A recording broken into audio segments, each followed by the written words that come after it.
back, everybody, to the Check-In Podcast. My name is Cameron Billette, My name's Ian. and we just want to welcome you to the Check-In Podcast. This is a podcast by young adults, geared towards young adults and teenagers, where we just give you our perspective on everything in life, whether that be politics, sports, entertainment, pop culture, what the buzz is on social media. We talk about it here on this podcast, and we give you our perspective.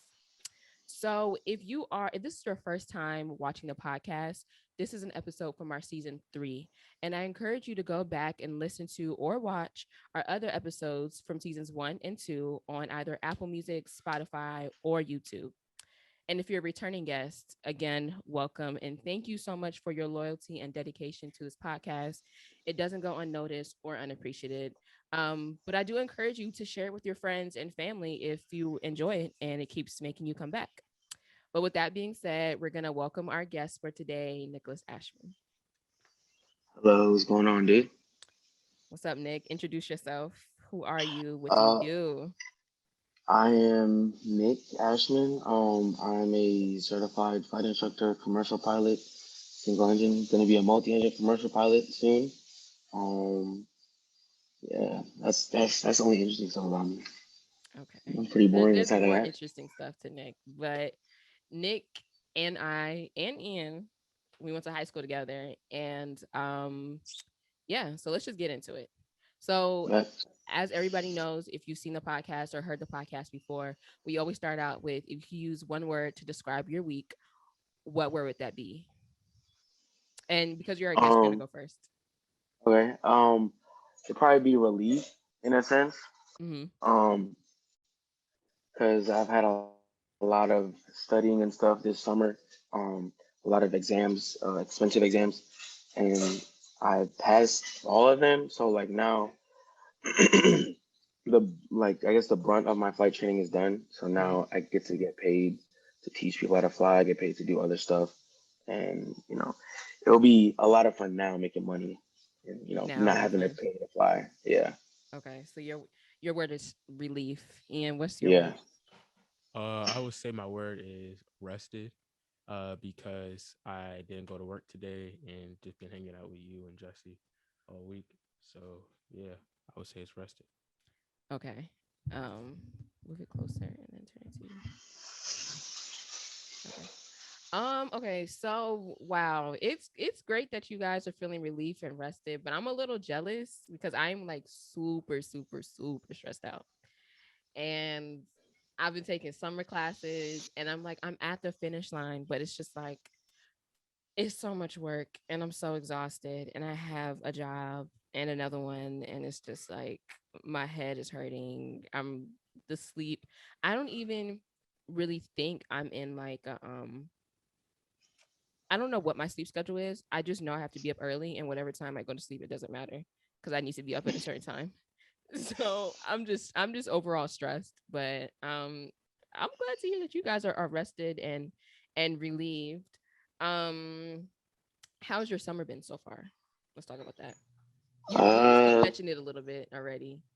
yeah. I mean, stressful. Like your week has been. I mean, I feel like I've been climbing a mountain the end like for the past I'm sorry, past 2 years. Hmm. Um, sorry, these dogs want attention. Um, like because like starting as a private pilot or whatever, like you kind Say it again. of like don't know anything, and then starting as a private pilot, like you kind of don't really know anything, Hmm. and you're excited because you want to fly and it's fun and it's cool and everything, and you realize how much like knowledge you really have to, I guess, learn throughout the entire process. Hmm. And it's sometimes kind of daunting, I guess. But like every, I guess, flight student wants to get past their CFI and CFII because like the hardest exam or whatever, because pretty much you have to learn everything that you've ever learned up to a certain point enough to be able to teach it to everyone. Hmm. You have to learn a whole bunch of administrative stuff or whatever. So this summer I was doing my commercial pilot license and my certified flight instructor, which is what CFI stands for.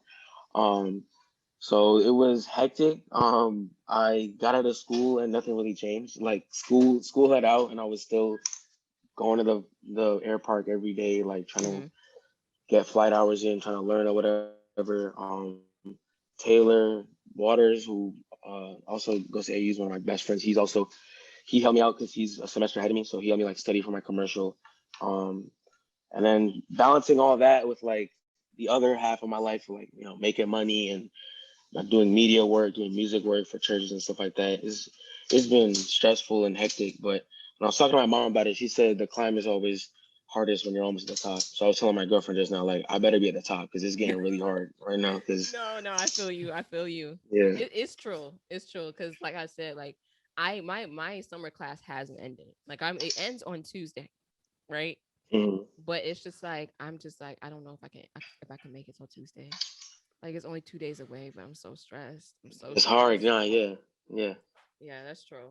Ian, what about you? How's your summer been? Uh, I'm sorry. It's always been all right. Nothing really much happening. I graduated this summer. Thank God. Mm-hmm. Um, After graduation, what did we do? I mean, uh, I just went to work pretty much.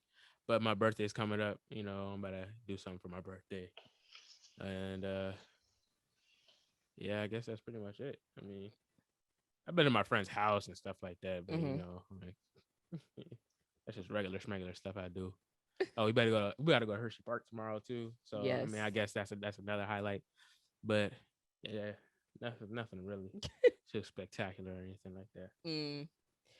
Okay, so Ian, it sounds like you're having like a true summer where you like making money, you're relaxing, like a standard summer before college.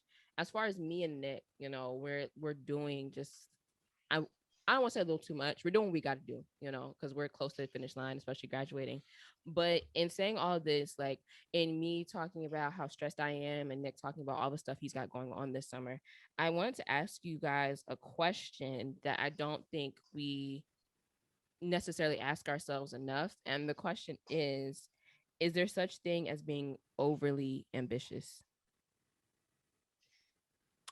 Uh, I would say yeah, because um, well, I mean, I just got out of high school, and everybody can like want to have like good grades and stuff like that, Mm-hmm. but I mean, there's a cost to have like to like be valedictorian and Right. all that. Like you got to take AP classes, dual credit classes, and all that. You just gotta know what you can take on. You know what I'm Mm-hmm. saying? Because if you get the diploma, you get the diploma, bro. Like you I mean like you straight, bro. Mm-hmm. You know what I'm saying? But I mean, it's always cool to have like the valedictorian, But like if you have like a smooth 4.0, smooth 3.8, 3.9, whatever, you doing good. I mean, you still about to get into almost every college that the valedictorian's getting into, Mm-hmm. So you doing all right. I mean, so I guess that's like my little example. Your example of like being like ambitious and like Yeah, what's overly ambitious. yeah, because some things just happen naturally. Like a valedictorian just happens natural. Mm-hmm. You know what I'm saying? Like, but yeah. So I brought up the question because a couple weeks ago I went to Nick's house and we were all sitting at this table just talking about everything that we have going on in college. And like some of us were like kind of like the American culture kind of like ingrains hustle in you, because it's like capitalism, pull yourself up by the bootstraps, like you shouldn't be having idle hands, you should always be working.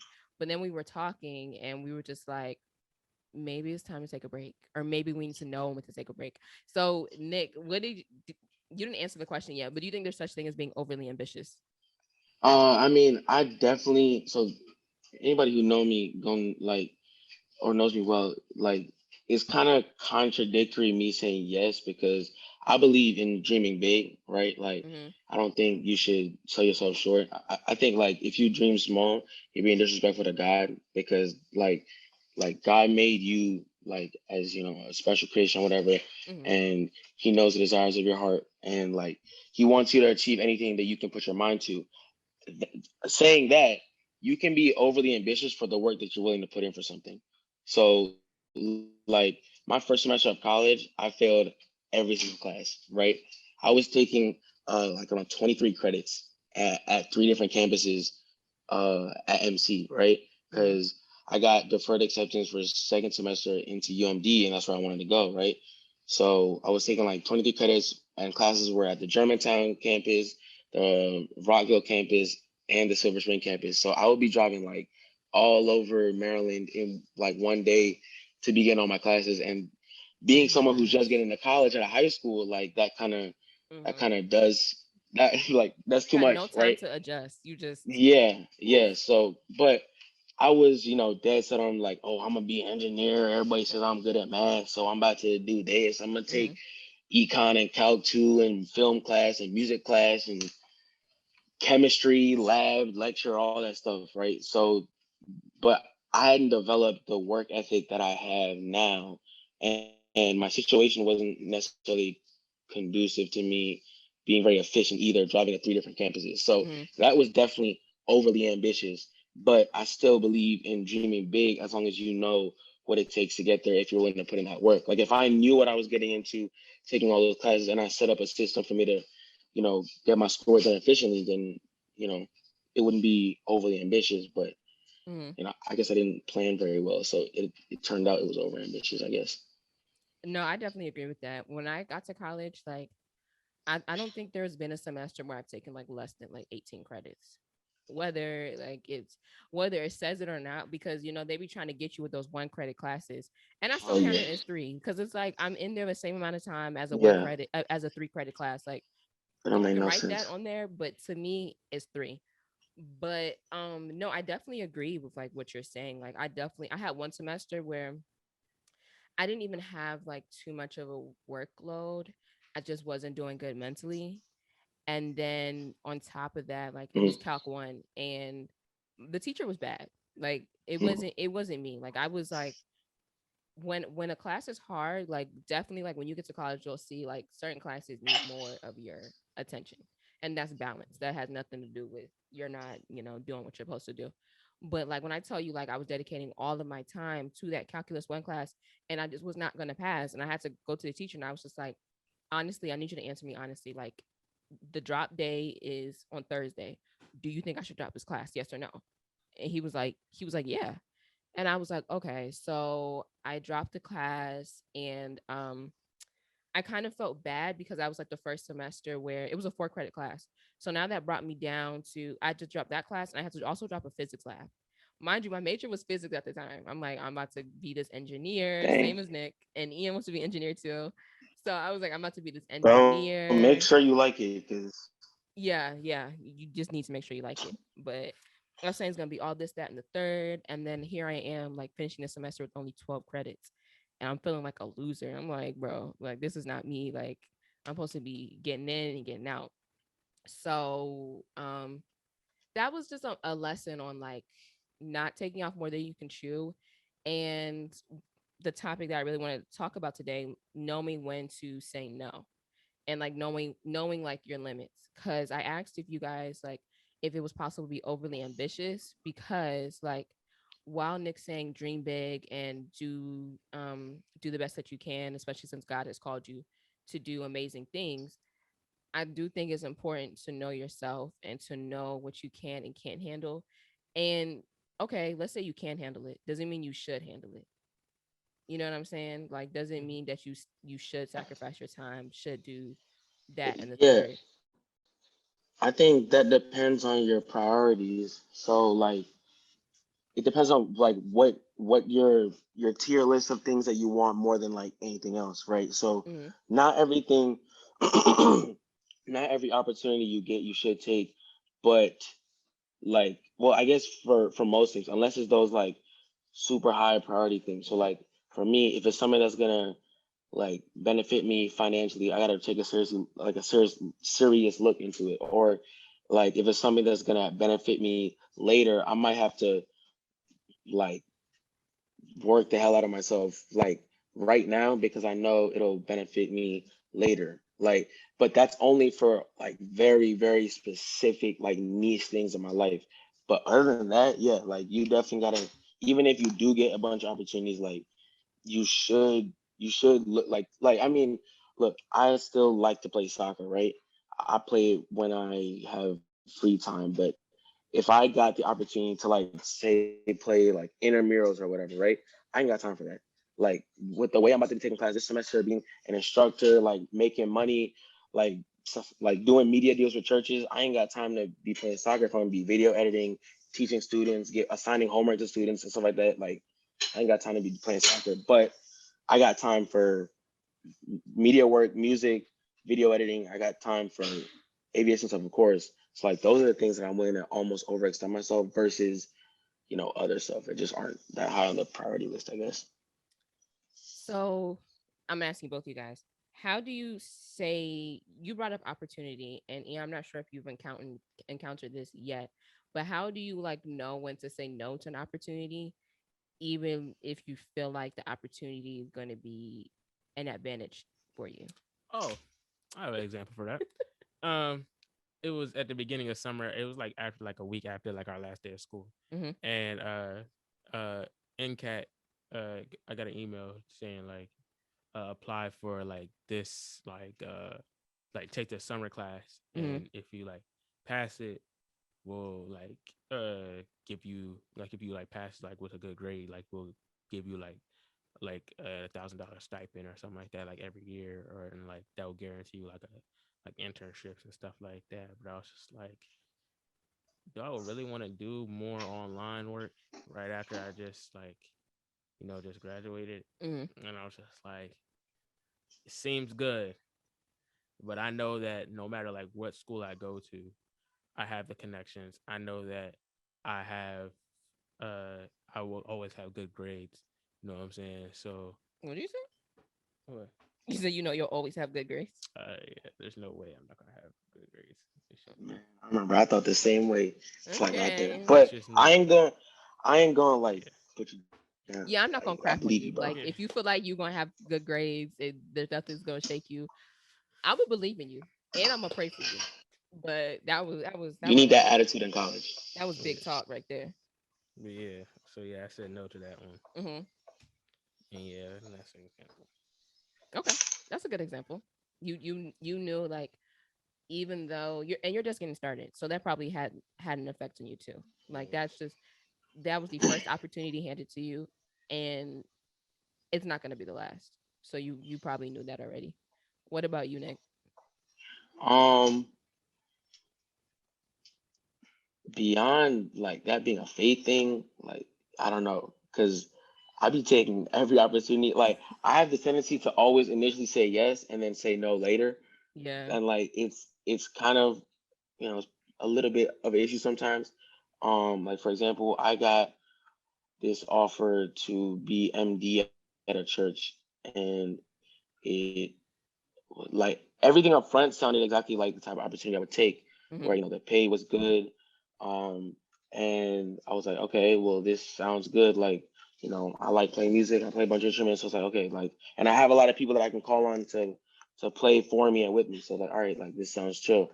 And then the closer it came to like closing the deal and actually start showing up, it started to get a little bit like some of the things that were promised to me started to change instead of being funny with the money. So then that was Hmm. already like a big red flag. So the thing is with that, like I ended up we ended up coming to like this mutual conclusion where I was gonna do it, but on different terms than what we had before. But my dad, when I talked to him about it, he was like, "Look, like he was treasurer at our church for like 10 years, right? He's a CPA. He was treasurer at our church for like 10 years, and he never got paid, never got any benefits at our school, never got any tuition benefits at any of the Adventist schools. When that's something he should be getting, right? Hmm. And it took like a lot of hours out of his like day to be working like that. And he said like sometimes like you have to do these types of things where you really like feel undervalued because it'll pay off a lot later. And like that was hard for me to hear because like I value my talent as a musician, as a MD. Like I know what I can do, I know what I bring to the table. So when they were undervaluing me, paying me at a certain whatever, it's like it's kind of sucks. But I didn't say no, but now that other opportunities came up because of it, I can say no. Like I can almost say no later. So like I said yes, I did it for a little bit, and now I'm gonna end up leaving there because of other stuff that happened. Now I get bigger opportunities, getting paid like over 100% more than I was getting paid before. So it's like to answer the question, answer the question, it's a faith thing initially. In my opinion, like you gotta like pray about it, like God, like I'm getting this opportunity, like I don't know if I should say yes or like what's going on. And I think trusting in that you'll make the right decision. But a part of that is also like knowing when to quit certain things too. I feel like that's just as important because like I'm having to quit a lot of things that I'm doing right now to make way for other opportunities that I'm saying yes to. So I guess the two answers would be like have faith and you can always say yes and like not necessarily quit, but like do your job and leave that opportunity later for something better. That was a good answer. I definitely agree with that. Knowing when to quit for me has always been hard for me. Like I don't know what it is about me, but I always want to see things through. And I find myself like asking Same, yeah, myself the question, what is through? Like what is the yeah. end goal? Because then sometimes I find myself like, oh, I really don't have like an end goal in my head. I'm just doing it because part of working and pushing yourself is fulfilling. So like part of that, like people don't realize let me see. Like for example, this might be a bad example. We'll figure it out later. But like, we often when I watch like these shows, my favorite show right now is Snowfall. Everybody knows this. But when I watch shows like Snowfall and they're big time drug dealers, they've made a lot of money, made a lot of investments, um, and they could probably sustain themselves without having to deal drugs, right? But like they're addicted to the hustle. They're addicted to like grinding in that way for certain things. And so I don't Yeah. think a lot of people realize like you're some people are kind of addicted to like the work and the mentality that you have when you're working, and that can also be hard for you to like know when to say no to an opportunity when you feel like the opportunity might be good for you. To answer my own question, I would say that like the first thing, well, my boyfriend helped me like learn to like write pros and cons of something. Like everything can be in your head, but you need to write it out. Like what is the pros of this position and what is the cons of this position? And then sometimes things might like completely parallel where like it feels like they cancel each other out. But you just got to figure out like is this con like more does this con outweigh the pro or does this pro outweigh the con? How many what's weighing outweighing each other, and then at the end you'll find like okay, well the pros are a lot more than the cons, and this could lead me to something or something else. So I would say I agree with you, Nick, about saying faith, and I agree with you, Ian, about just kind of like knowing yourself, and saying no doesn't necessarily mean like you're lazy or you're unmotivated or you're Mm-hmm. unambitious. Like sometimes people I admire people who know that they need a break and they're not compromising on their break. A lot of times people try to press you into like pushing through and going beyond your limits, or just like when you're done with this you'll see how far you can really push yourself, and you'll see like that you Oh can, no. you know what I mean? Yeah, but like I admire people who know like I don't need to push myself. Like I know when the time comes if I need to push myself, I can. I don't want to do this and I'm not going to do it. So like I think it's like a combination of like having faith in God that he'll trust, that he'll lead you in the right direction, knowing your limits, and also making sure that you have a clear vision of what this opportunity brings to the table. If it's how much of it is good and how much of it is bad. I think it's like kind of like a combination of everything that we said. But in saying all of this, how do you guys like find balance between like what to say no to and what to say yes to? Because I know I'm going on a tangent, but for me, I know. Hi, Jesse. Anyways, for me, I know that sometimes I get in these like spouts where like I'm like saying no to everything. Like I'm not being myself and being ambitious. And I'm just like, okay, you can't quit everything. You can't say no to everything.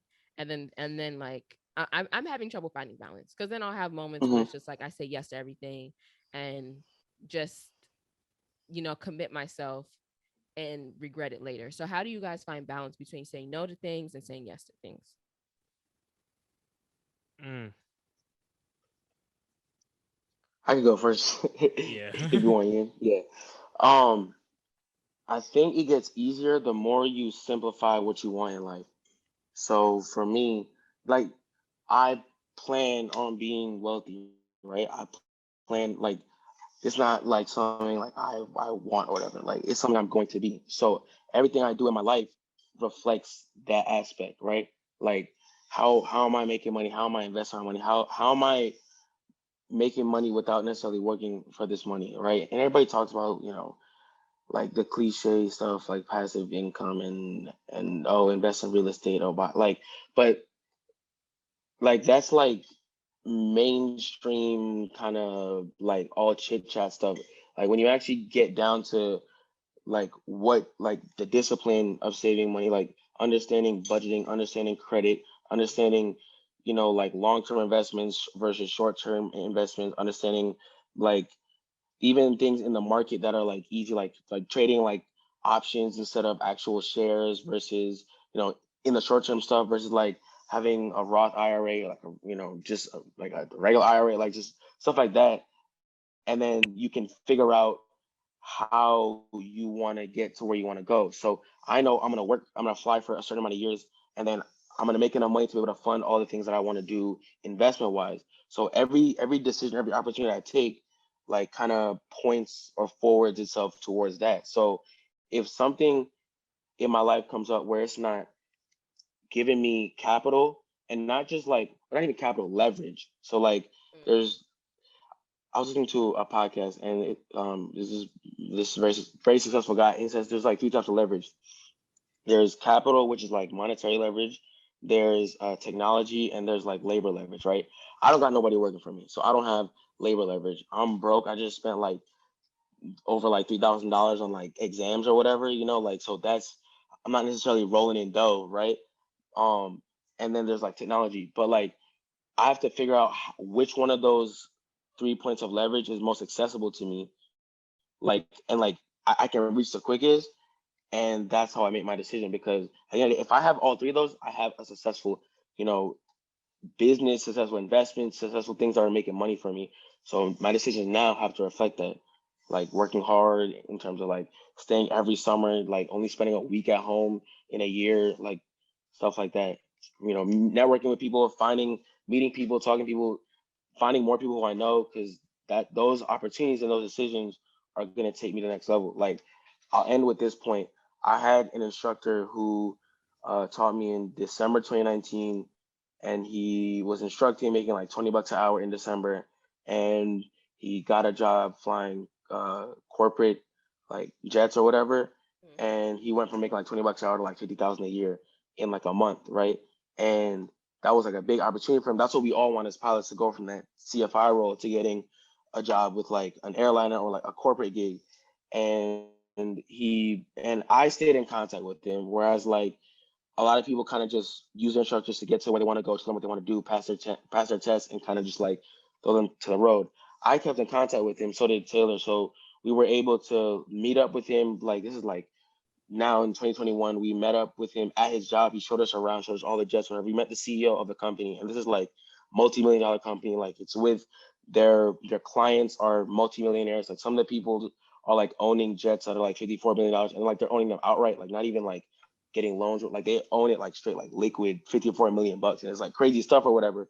But we were able to meet with him and meet with the CEO, and like we met all these people, and that opportunity got me to another opportunity where like now his instructor is a recruiter at an airline. And it's like for me as a low level person who just got their CFI to know the chief recruiter and like hiring manager at an airline is like major. But that wouldn't have happened if I didn't take that opportunity in mind to go and drive the 3 hours to Detroit to meet him, to keep up with that connection. But because I simplified everything in life, where I want to, I don't want to, I'm going to be very wealthy because of aviation and because of my, I guess, habits with money.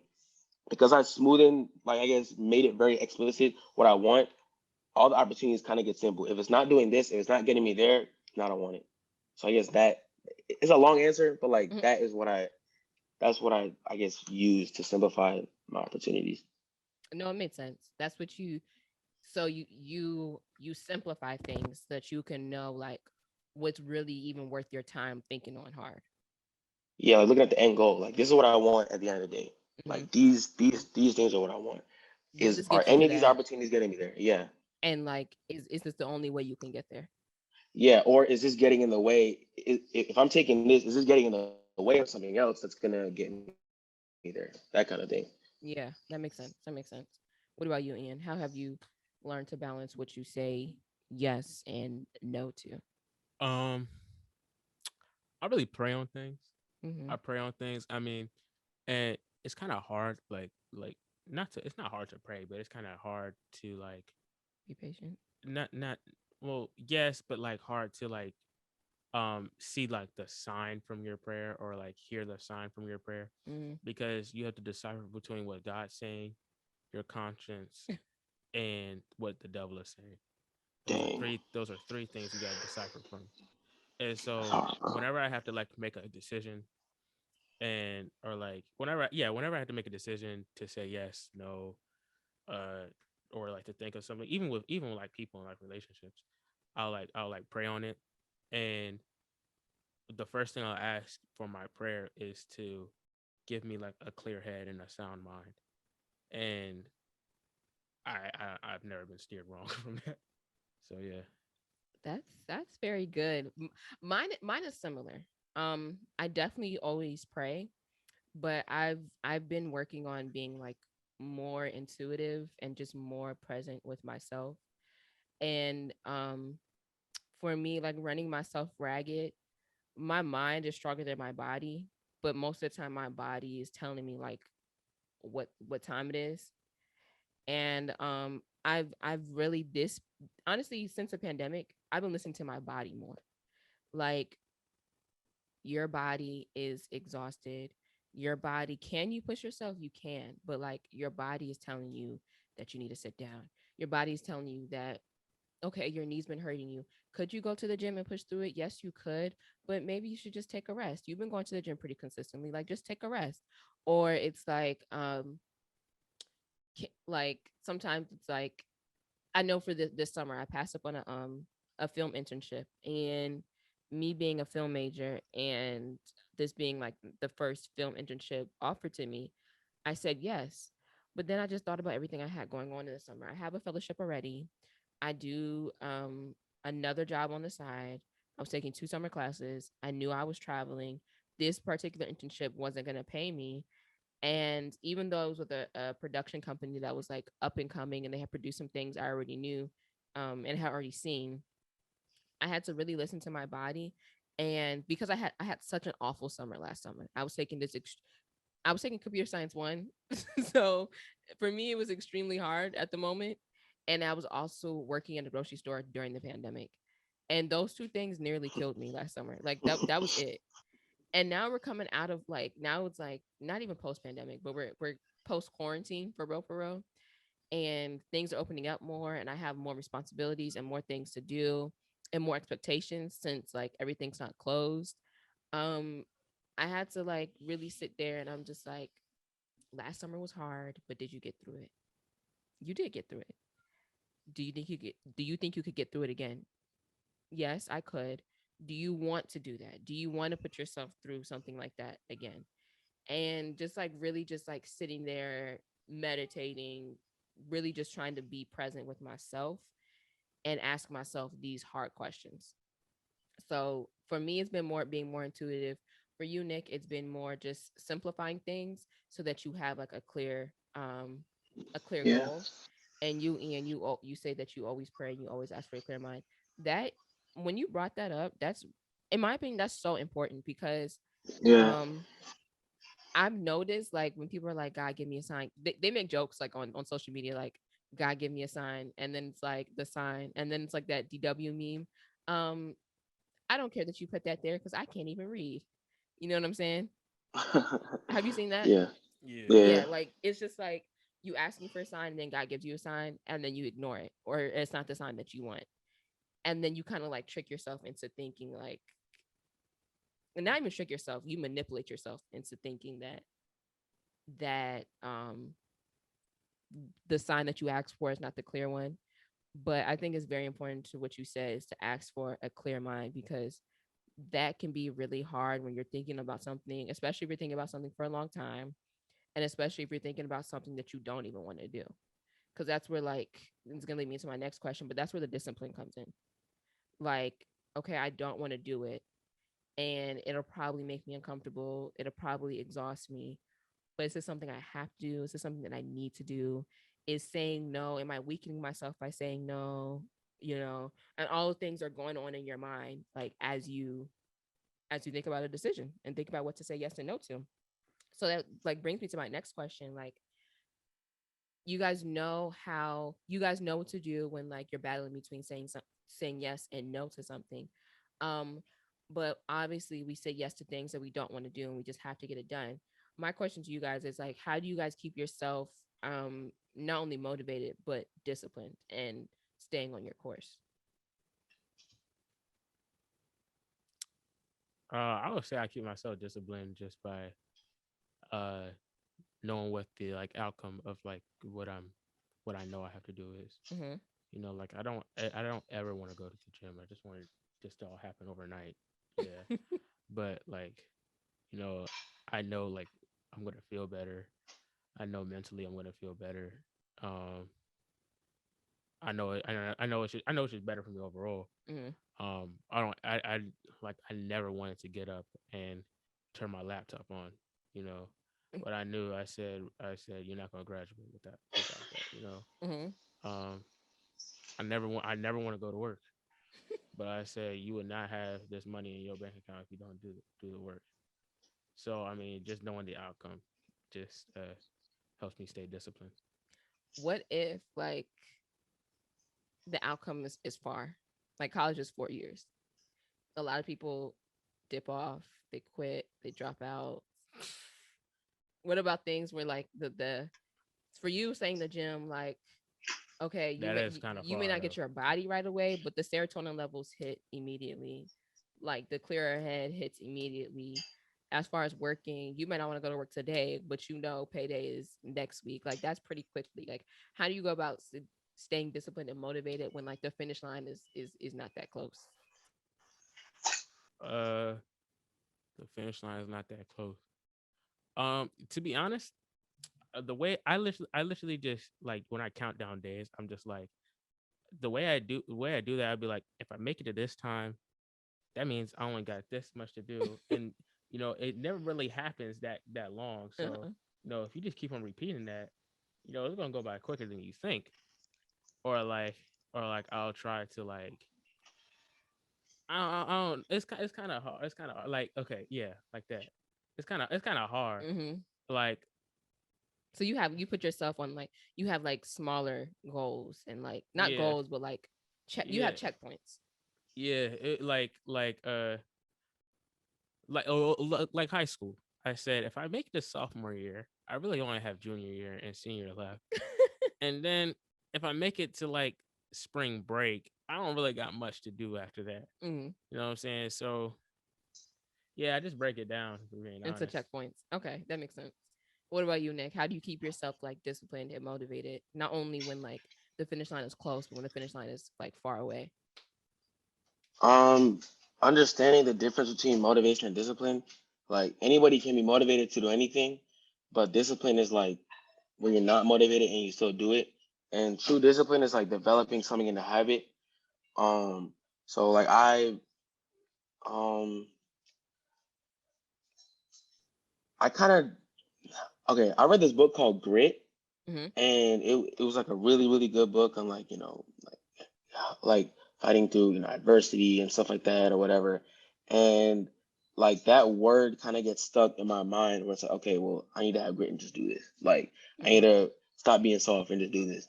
So I don't really know where it comes from, and that's a good question. Like I guess like Ian said, having little like rewards does help, Hmm. but I don't know. It's the same thing as the last question. Like keeping that end goal in mind, that kind of just gives me that discipline of like, okay, today, like I'm gonna wake up and I'm gonna do this.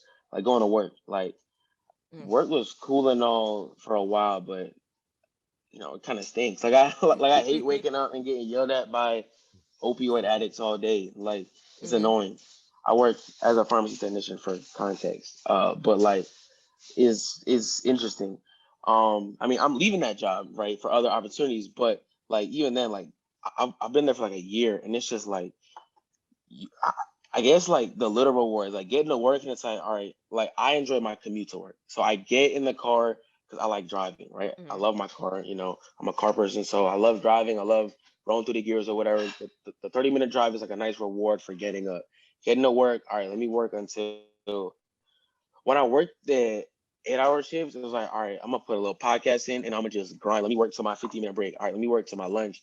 Now I gotta get this last sprint until we go home, and then I'm gonna enjoy Mm-hmm. the drive home, and then I'm going to the gym after. So the gym was kind of a motivator too when I was working the 8-hour shifts. But in terms of like the macro level of like life in general, I don't know, bro. You just gotta. It's weird saying like you just gotta do it, but it really depends on how bad you want it. Like Mm-hmm. I want to be like I set little goals for myself underneath my main goal. So my main goal is to be very wealthy so I can invest and like give back and invest in like my friends to bring them up, right? And then also have my own businesses and stuff like that. So underneath those, the little goals is like, okay, so I want to buy. All my friends know I'm trying to buy a C6 CO6 Corvette, right? It's like a 2007 to like 2000, I think 13, right? Mm-hmm. Corvette, $80,000 or whatever, How and much? I want Say that it again. car back. It's like $30,000 right now. I'm hoping that when this bubble bursts in the car market, it'll come back down around like 26, 27, right? Mm-hmm. But it's between like 26 and $30,000. I want that car very badly. So when I work, when I take opportunities editing for churches, because they be paying me the most, like more than my job. When I'm not feeling like flying, I'll be like, all right, I gotta get this Corvette like bad. I'm trying to get this thing bad, like for real. And I'm not trying to get it like when I'm old. Like I'm trying to get this thing like in 2022, 2023, the latest, right? So that grind keeps me like super disciplined. It's like, all right, so this is what I'm gonna do. And on days when I can't even think about that, because it's become habit, like now it's just, I do it anyway. So like I guess motivation gets you to develop doing it every day. And then after that it becomes discipline. And after discipline it becomes habit. So getting to the point where it's habit, I guess, is the best way. Cause I don't really think about it anymore like anything. I kind of just this is what I do now. I just do it. So it's a habit now, I guess. It's interesting that you brought up habit because it kind of goes into like my way that I keep disciplined and motivated. I noticed like in 2018, I noticed that like New Year's resolutions were just stupid because I was just like, I make this resolution at the beginning of the year, and then at the end of the year, I don't get it done. I And hate them too. so Just start now. yeah, so one, I stopped like I I give myself like reasonable deadlines and reasonable start dates. Like if I just came off of a holiday weekend, 9 times out of 10, I have leftovers. I'm not going to be able to get back on the grind on Monday. I'll probably set it for Wednesday. That's probably when I'll be able to get back on the grind. But back to habit, I started breaking down my New Year's resolutions into monthly resolutions. That way I could, like, I just break it down more and more and more. So, like, let's say my New Year's goal is to lose 50 pounds. Like, let's say something like that every month I'll be like, this month my goal is to lose 5 pounds. And then next month I'll be like, my goal is to lose 3 inches around my waist. And then the next month and I'll keep doing that. And then like let's say like my goal for like I have one New Year's resolution goal. My goal was to learn 2 languages. Now I will say be specific in what your goals are and what you're asking God for. Because even though my goal was to learn 2 languages, in my head I was thinking like spoken languages, but I actually learned a computer language and I learned sign language. So I still Tough. met my 2 language goals, but I Yeah. wasn't specific as to like what I really wanted. And so like that's like a side note, but when you're thinking about goals, planning, achieving, manifestation, prayer, all that stuff, I would say just like an advice out there just to be very specific because when you have a specific target, it's a lot harder to get off track because it's like, mm, that's it. It less things will align with it, and you'll have like a clearer, like more steady, more narrow path. But as far as staying disciplined and motivated, yeah, the goal is to turn things into habit, because I break things down monthly so that I'm not overwhelmed by trying to start 7 habits at one time. If I have a goal of Yeah. trying to achieve 7 like actual habits throughout the year, I'll break it down monthly, and then I'll break it down weekly depending on what my week is looking like. Like every week, I can't necessarily dedicate. There might be some weeks where I just can't get to the gym. Like I don't normally have weeks like that, but I just might not be doing as good in the gym as I want to. It doesn't mean that it doesn't mean that I'm not going to accomplish my goal. It doesn't mean that I'm starting back from zero. But breaking things down into smaller goals helps me stay like on the track and not feel so bad about getting off track. I think another thing is like giving yourself grace. Like a lot of people think like a lot of people quit their gym and their workout New Year's goals because it's like they do solid during January and then February they fall off. Okay, you fall off in February, get back up in March. A lot of people will just fall down in February and just stay down.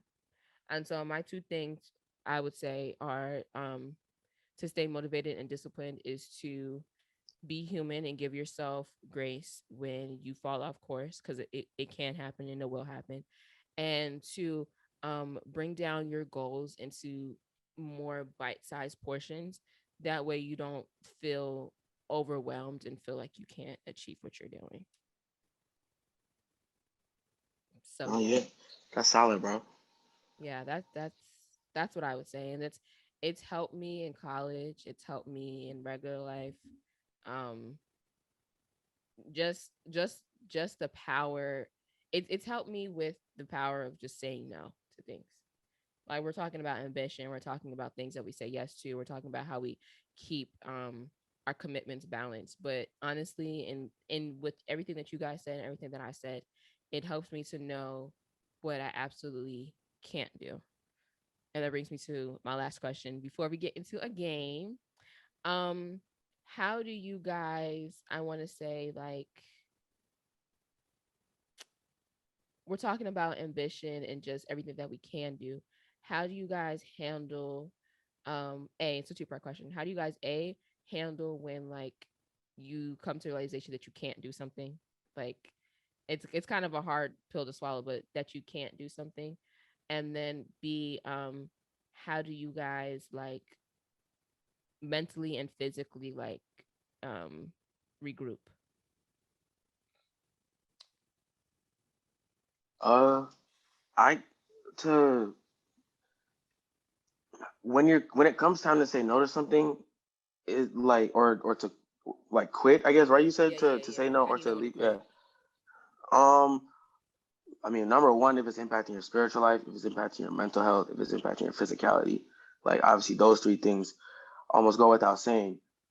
Um, but also if it's getting in the way of something that is higher up on your priority list. So like I said, like if something down on the lower end is impacting something up on my top end of things, then I gotta say no. And then what was the second part of the question?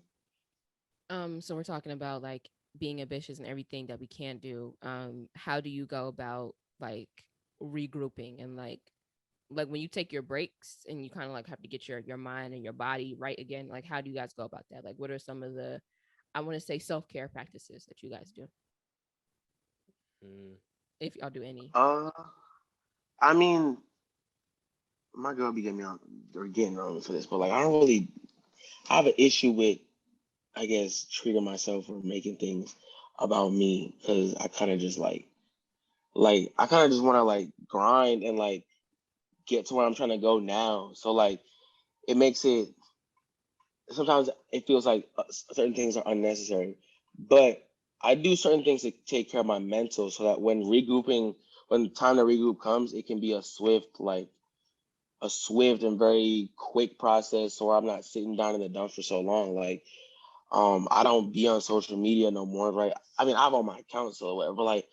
that, like not being on anything really like provides a different aspect on life to where like I don't have to like not have to, but like, I don't choose to sit and like think echo chambers of certain things. So I don't like feel like that like external pressure. You know, like when you're on stuff like Twitter or whatever, or like Instagram, like you see like, oh, everybody doing this. Oh, this is the normal for everybody, but this low key not even normal to me. So this just got to be my new normal or whatever. So like when it's time to regroup, it makes it easier to think, like, okay, well, this is just what I want right now. That may be soft on me just because like maybe what like I couldn't separate certain stuff on social media or whatever, but not not being on like all that stuff for almost like a year now or whatever, like it really has cleared up my entire viewpoint on life to where I can come to my own decisions on stuff. So then when like I quit and I gotta reassess something, I can only think about myself and like the three important things: my spiritual, my mental, and my physical. So I don't know, that really helps. Like eliminating distractions and things that aren't gonna better you, I guess. I agree with that. Do you want to go, Ian? Do you want me to go?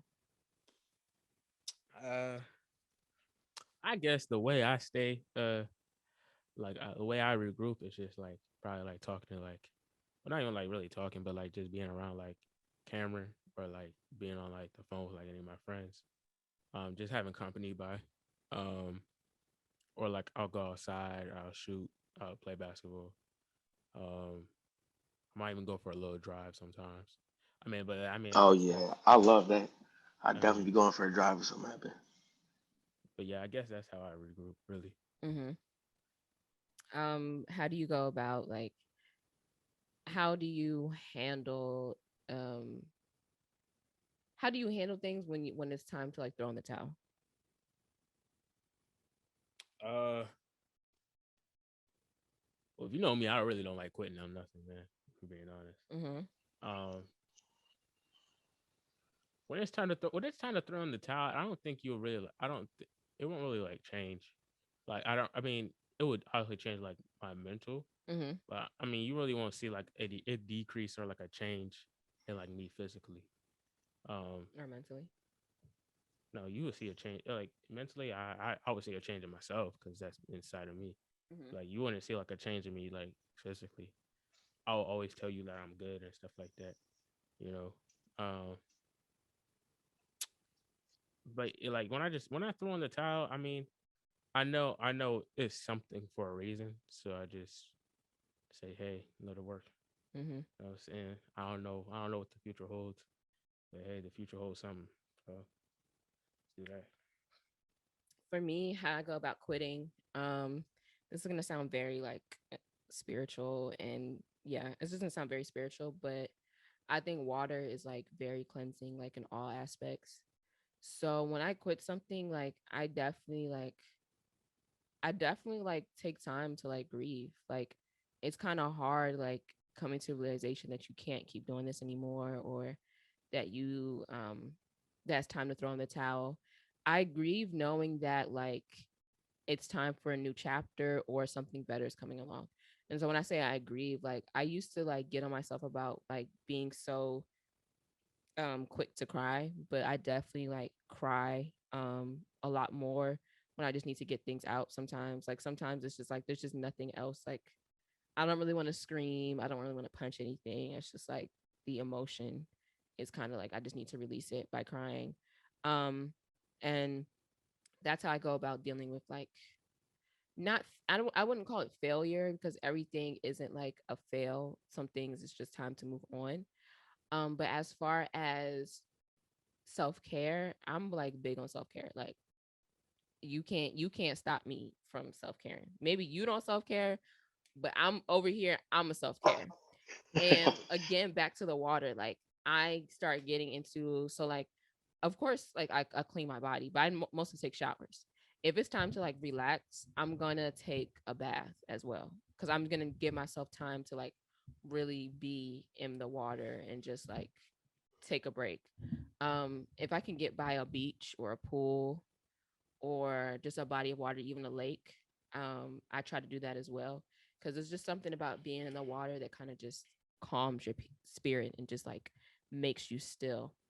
And then I'm also really big on music. So if I know that I want to feel a certain way, I want to feel relaxed. Like this, it also goes into the reason why I make playlists for you guys, with a particular theme. Like to this day, like I think one of the third episodes we ever had for this podcast was about health, like mental, physical, and emotional health.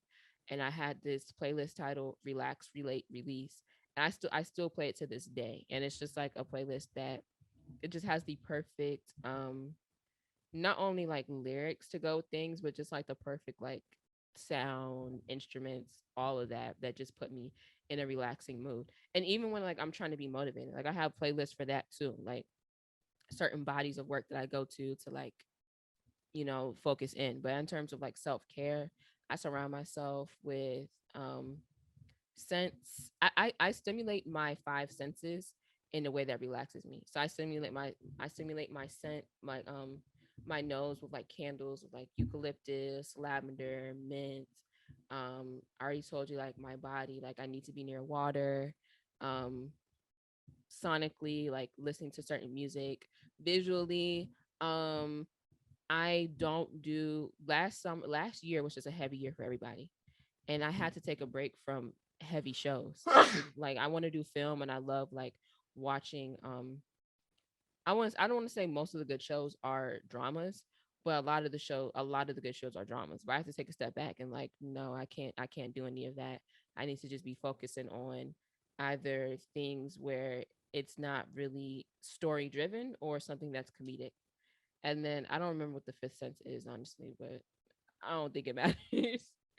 But yeah, so those are all the things that I do. And yeah, like I think you guys made really good points in this conversation today. And you guys are like really honest and vulnerable. I appreciate that. I think the audience appreciates that too. Got you, bro. Yes, sir. Yeah. But right after we come from this sponsored ad, we're gonna do a game before we leave. Hey guys, I just wanted to take a quick moment to say thank you for tuning into the podcast. I know a lot of you guys are tuning in from different platforms, and I just wanted to let you know that's all thanks to Anchor. You see, Anchor is the easiest way to make a podcast, and I'm so happy I found this out starting out. Let me explain. Number one, it's a free platform. Yeah, it's free. Number two, there are creation tools that allow you to record and edit your podcast right from your computer or your phone. Number three, Anchor will distribute your podcast for you. So for all you guys listening on Apple Music, Spotify, Google Podcasts, SoundCloud, wherever, it's all being streamed from Anchor. Number four, you can make money from your podcast, and that's with no minimum listenership. It's everything you need to make a podcast in one place. So download the free Anchor app or go to anchor.fm to get started. Okay. So welcome back to the Check-In Podcast. This is a episode from season 3. And before we leave this episode, we're gonna play a game with our guest, Nicholas Ashman. And the game is called Would You Rather College Edition. I'm gonna answer the questions too, but I'm gonna mainly ask you guys first. You guys ready to play? Yeah. Yes, ma'am. Okay. So the first question is, would you rather have an 8 a.m. classes every day or 8 p.m. classes every day? 8 a.m. a hundred Yeah, thousand 8 a.m. percent. 8 a.m. Really? Yeah. I'm fine with getting up early, bro. That's one of those things that have developed into a habit where I just have to start doing it. Now my body just wake me up at 6 every day. Yeah. So I'm waking up at 6 regardless. So 8 a.m. way better than 8 p.m. 8 p.m. messes with my gym time. I'm the complete opposite. I'd rather have a class 8 p.m. than 8 a.m. 8 a.m., bro. No, see, I can get up early. I can, but every time I put an 8 a.m. on my schedule, I played myself. The only time I can do an 8 a.m. is if I have to go to a job. Like I know it's my education, but if I'm not getting paid for it, I really just cannot bring myself to be up I understand that. that early. It's really hard. Question number 2. Would you rather have a job you hated that made you rich, or have a job you loved that ensured you would always be poor? Give me the money, bro. Money buys Yeah, that's what I'm saying. happiness. Money buys This a happiness. easy this is easy answer. My dad hates accounting, but he did it, and now he set me and my siblings up for a lot of privileged opportunities, and it set him up for things that he want to do. Like he wants to be a business owner, and he is, like, shameless plug, like he has like He has a like supply company. He supplies a lot of not a lot, most of the Jamaican stores in the DMV with chicken patties, beef patties, all types of stuff. And that led to him owning his own ice cream shop. So he owns like an ice cream shop as well. And like that, he used that job that paid him a lot that he didn't like to get to what he wanted. Because Mm, money, like people say, money don't solve all problems, but money is gonna solve money problems. And yeah. there's a lot of money And problems money out there. problems are So big. yeah, so Yeah. give me the bread. No, I have to agree. I've done it before. I can do it again. Like it didn't say you have to work it your whole life. So that's Yeah, yeah. I would do the job I hated for money. Question number 3. Would you rather never be able to eat desserts again or never be able to sleep in again? the sugar can go. I don't Yeah, diabetes running my family. That sugar can go. I need that sleep. I take that. I'll take the dessert off, bro. Yeah, because I love my sleep. I can't do it. Question number Yeah. 4. Would you rather never have a smartphone again or never have a laptop again? Laptop. When you say me this one was hard. It is hard because I we would live say in a such a laptop. I technology don't driven know, bro. society. Oh, you Laptop. can finish again. I would just say laptop. Rather live without a laptop than without a smartphone. The Cause problem is, oh, sorry. Go ahead. My bad. I'm just saying, cause I have Zoom on my phone. I got Google Meet on my phone. My phone dead right now, but um, I got Google Docs on my phone. Uh, Oh my goodness. Speaking of Google Docs and Google Slides, I used to be doing we used to have Spanish third period. I used to be doing my Spanish yeah, presentations you in can't whip out your in the laptop. car. You can't whip out your laptop in the car. You can. You just With a hotspot, the phone and the laptop had to work together, hand in hand. no, but you need your apps downloaded. You need your Microsoft and your all And I the have all my apps downloaded. I'm straight, bro. okay. So you said laptop. Nick, what do you say? I know it's hard. What do you say? Can I get a desktop like a Mac Mini or something like that? You have Cause like desktops. I make You can have a iPads. lot. I mean, all right, then the laptop can go because I make a lot of money off video editing. So I could not video edit off my damn phone. As nice as the iPhones is, like Hmm. I give me a little Mac Mini, I'll be straight. Okay, I would say laptop too. Even though my laptop is my life right now, I still would say Same. laptop because you can do a lot of things on your phone and it doesn't require Wi-Fi. And that's really the only reason. I don't have anything else. Yeah. Question number 5: would you rather have tickets to every school football game or every school basketball game? Basketball game. If I went to a school that had these things that I would like to attend, I'd definitely give me the football. Football is king, bro. No offense to all the hoopers out there, but basketball boring to me, yo. I'm Like I mean, talking not about I'm talking boring, about but like American football. yeah. Oh, okay. Um, American football is king, bro. Like I'd much rather watch like Alabama versus Clemson than watch Kentucky and Duke. No offense to all the hoopers out there, but like you know, Mm-mm. I don't know I don't even like football. football, Football too tough. and I there love was no football. way. Mm, there was no way for us to get into football at TA because we don't have a football team and stuff like that. Basketball all day. Like I used to love watching basketball when I was like at TA because it's like I like watching the game in general. So when you can just watch the game for free and just watch your peers play, like I definitely have respect for basketball players. Like I would watch it more, but like honestly, watching on the TV is just so for me, it's just so like disconnected. It doesn't feel the same as watching it live in front of Yeah, people. it do stink on the TV. I'm not even gonna lie. That's probably why my Yeah. answer was so aggressive because NBA kind of stinks. Although I think this finals was the best thing that could happen for the NBA. I was tired of seeing the same dudes in there every year. That is true. That is true. Question number 6. Would you rather be able to eat anywhere for free or be able to get any clothes from any store for free? I'll cook at home. Give me the drip. Yeah, bro. Give me the clothes. I can pay for the food. Give me the clothes, bro. What? I guess. If I could eat anywhere for free, I would never cook at home. But that requires me to leave the house, and sometimes, Yeah. Or you could although or I guess you could DoorDash, okay, the DoorDash is included in and the question. The that's making DoorDash it hard now, and the yo. delivered. The clothes. I mean, the clothes. You gotta think about what comes with the clothes, the shoes, the That's what I'm thinking about. I'm suits, thinking about the shoes. the shoes, the suits, the belts, the jackets, the hoodies. Oh my You gotta gosh. think about what comes with the clothes, and I think I'm taking the clothes still, regardless, because I I can think I cook. might change my answer. I can cook. Change your answer to what? To the food, I'm thinking about the amount of money I be spending on groceries, and man, like I'm in a pinch. I can't cook. I need to buy some food. Like that's a lot of money, bro. That's a lot of money. Unless Ian can convince me that the clothes is, I guess, what I really want. Because now I don't know. I'm taking eating anywhere I want. All Clothes. right. Oh, not low battery. We gotta hurry up. I just looked at my Mac. It said low battery, but we're almost there. Okay. The next question, question wait. So your answer is clothes, Nick, or food? I might switch over to the food because I love me some Jamaican food. If I get Jamaican groceries for free the rest of my life, that's a bet. Okay. Um, question number 7. Would you rather have the worst professor of all time once or have just okay professors forever?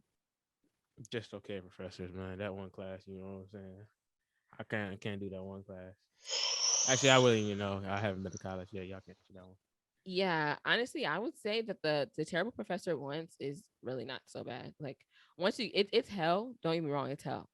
But it's like just one, and I never have to run to that professor again, or I never have to take a crappy professor again. Yeah, I'll take the terrible professor once. Because good Yeah, I'll probably say professors, same.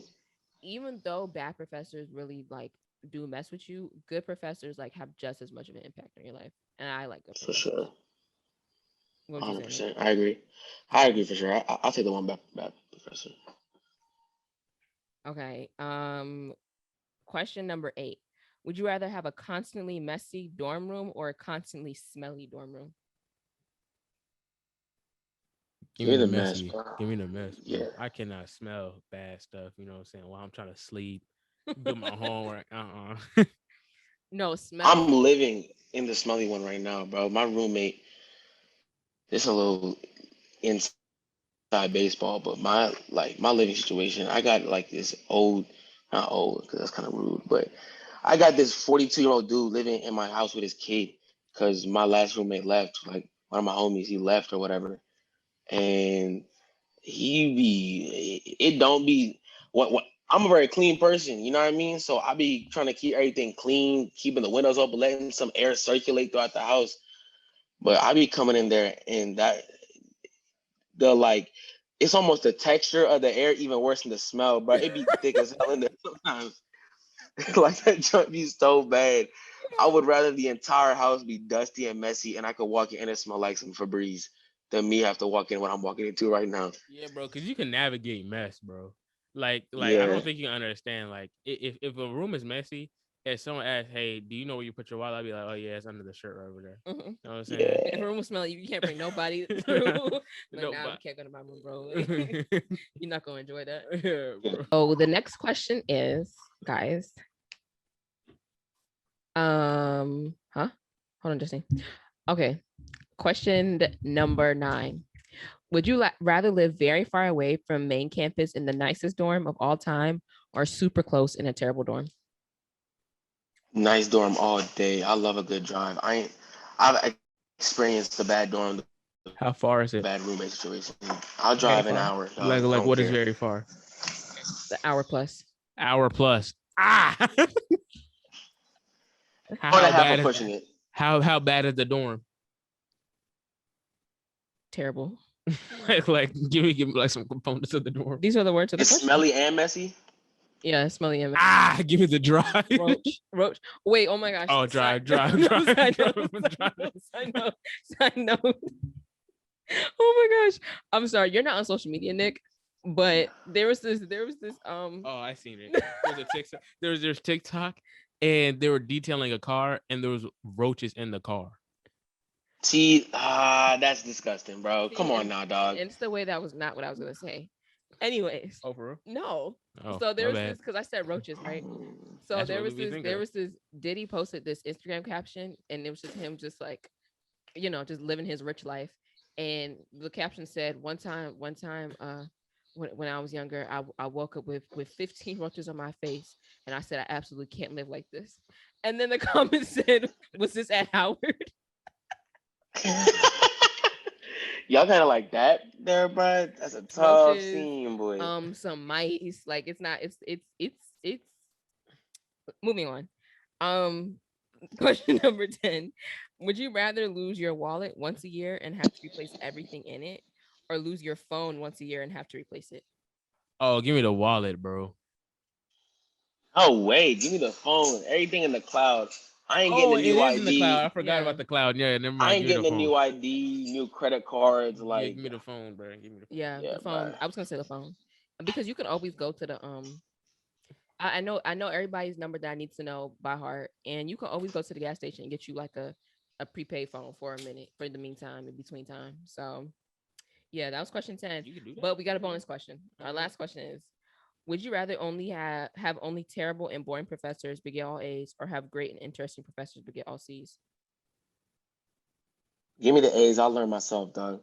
I'll Yeah, bro. I'll learn what I need to learn myself. I Yeah, ain't Facts. about bro. to Give have me the nobody A's. mess me up.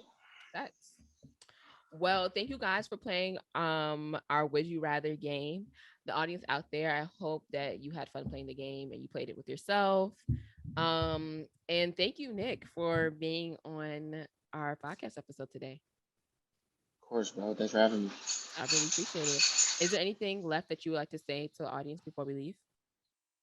Not really. I ain't an influencer. Just dream big and chase a bag, bro. Chase the bag. Don't worry about what I'm doing. What about you, Don't be Ian? lazy. Nah, Yeah. bro. Have a good summer. You know what I'm saying? What's that thing they used to write in the yearbooks in the middle school? What was it called? Hags. Hag. Yeah. Yes, sir. Hags, bro. Yes, sir. You're so ugly.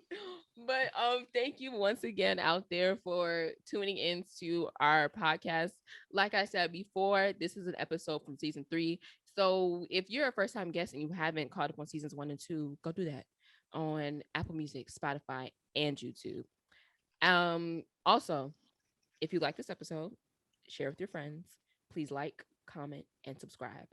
A playlist will be in the description box. I don't know what the playlist is yet, guys. I'm sorry, but it will be in the description box. And yeah, remember to lead with light and to lead with love. Peace. Peace.